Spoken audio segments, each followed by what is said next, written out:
বট বা ভুঁড়ি পছন্দ করে না এমন কিন্তু খুব কম মানুষই পাওয়া যায়। বেশিরভাগই মানুষ কিন্তু এই ভুঁড়িটা খুবই পছন্দ করে। তো সেজন্য আজকে আপনাদের জন্য রেসিপি নিয়ে আসলাম। হ্যালো এভরিওয়ান, আসসালামু আলাইকুম। কেমন আছেন সবাই? Welcome back to my channel. যারা আমার চ্যানেলে এখনও সাবস্ক্রাইব করেননি প্লিজ একটা সাবস্ক্রাইব করে দেন আর বেশি বেশি করে শেয়ার করে দেন ভিডিওটা। তা আজকে আপনাদের জন্য মজাদার একটা সহজ পদ্ধতিতে কিন্তু ভুঁড়ি রান্নার রেসিপিটা নিয়ে হাজির হলাম। তো আশা করি সবার ভিডিওটা ভালো লাগবে। আর দেখেন কত ইয়াম্মি দেখতে হয়েছে, স্বাদও কিন্তু ইয়াম্মি হয়েছে এবং কোনো গন্ধ ছাড়াই। তা আমি ভুঁড়িগুলো প্রসেস করে রেখেছিলাম ছোট ছোট পিসেস করে, কিন্তু আমি শুধু অল্প একটু তেল দিয়ে ভেজে নিচ্ছি ভুঁড়িগুলো। তো তারপরে ভুঁড়ি ভাজা হয়ে গেলে আমি ছোট ছোট করে আলু কেটে রেখেছিলাম, সেগুলো দিয়ে এবার ভেজে নিচ্ছি। তো ফাইনালি যখন আমার এই যে ভাজা হয়ে গেছে, আর একটা কথা, ভুঁড়ি কিন্তু একটু হালকা ড্রাই করে ভাজবেন, জাস্ট ভুঁড়ির পানিটা শুকিয়ে যাবে এমন আকারে ভেজে নেবেন। তো দেখেন ভুঁড়িগুলো ভাজা হয়ে গেছে, আমি এবার এক সাইডে এগুলো উঠিয়ে নিলাম। তারপরে যে তেল ছিল আমি কিন্তু তেল আর দেইনি, তবে তেল কম থাকলে আপনারা আরেকটু তেল দিয়ে নিতে পারেন। আর আমি দিয়ে দিলাম দারচিনি, তেজপাতা আর এলাচি, গরম মশলাগুলো দিয়ে দিলাম এখানে। তারপরে আমি হাফ কাপ পরিমাণ পেঁয়াজ কুচি দিয়ে দিলাম এখানে, দিয়ে পেঁয়াজটা হালকা একটু ব্রেস্তা হওয়া পর্যন্ত অপেক্ষা করব। তো আপনারা কিন্তু কমেন্টে জানাতে ভুলবেন না যে ভুঁড়ি রান্নাটা কেমন হয়েছে বা কার কার পছন্দ হয় ভুঁড়িটা।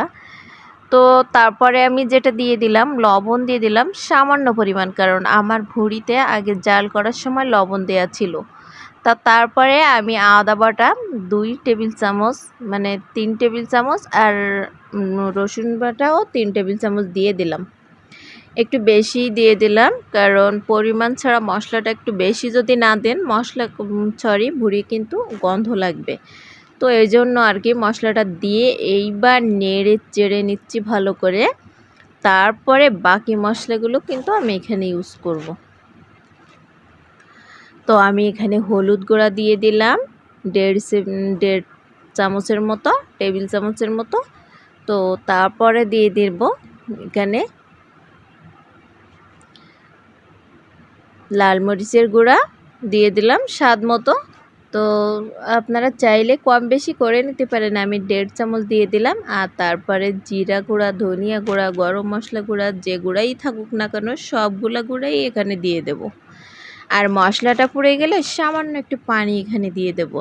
তো পানি দেওয়ার পরে এটা কিন্তু আপনারা একটু ঢেকে দেবেন। তারপরে দেখবেন একদম তেলের উপরে মশলার উপরে কিন্তু তেলটা ভেসে উঠবে। আর ততক্ষণ আমরা অপেক্ষা করব। দেখেন আমি তারপরেই দেখেন কত সুন্দর দেখা যাচ্ছে। আর আমি সেই ভাজা ভুঁড়িগুলো কিন্তু এবার মশলায় দিয়ে কিন্তু ভালো করে কষাতে হবে। এত ইজিলি একটা রান্না কিন্তু অনেকেই জানে না, তো তাদের জন্য কিন্তু এই রেসিপিটা আমি দিয়ে দিলাম। তারপরে আর কি ভালো করে নেড়ে চেড়ে সুন্দর করে আর কি কষিয়ে নিতে হবে। নিয়ে যদি আপনাদের কাছে মনে হয় তলায় লেগে যাচ্ছে, সেক্ষেত্রে আপনারা আর একটু পানি এখানে দিয়ে নেড়ে চেড়ে ঢেকে দেবেন। ব্যাস কিছুক্ষণ পরে দেখবেন আবার এই অবস্থা, তারপরে আবার নেড়ে চেড়ে দেবেন।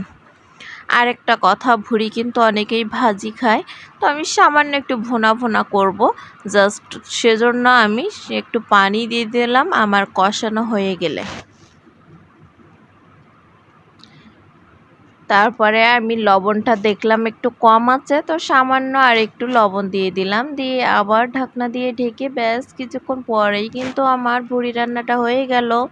আর এত ইজিলি একটা রান্না আপনারা কেনই বা রান্না করবেন না? এত পছন্দের একটা খাবার এভাবে রান্না করে দেখবেন, অনেক মজাদার ইয়াম্মি হবে। এভাবে একদিন বাসায় ট্রাই করে দেখবেন, খুবই মজাদার, সবাই অনেক পছন্দ করবে গন্ধ ছাড়াই কিন্তু। তো আমার চ্যানেলটা সাবস্ক্রাইব করে দেবেন আর ভিডিওটা একটু বেশি করে শেয়ার করে দেবেন। কমেন্টে জানাবেন যে ভুঁড়ি কি আপনাদেরও পছন্দ হয় নাকি হয় না। তো ভালো থাকবেন সবাই, দোয়া করবেন আমার জন্য আর আমিও আপনাদের জন্য দোয়া করব। তো আজকের রান্নাটা কিন্তু হেভি হয়েছে, সেটা দেখে বোঝা যাচ্ছে। আর খেতে তো মাশাআল্লাহ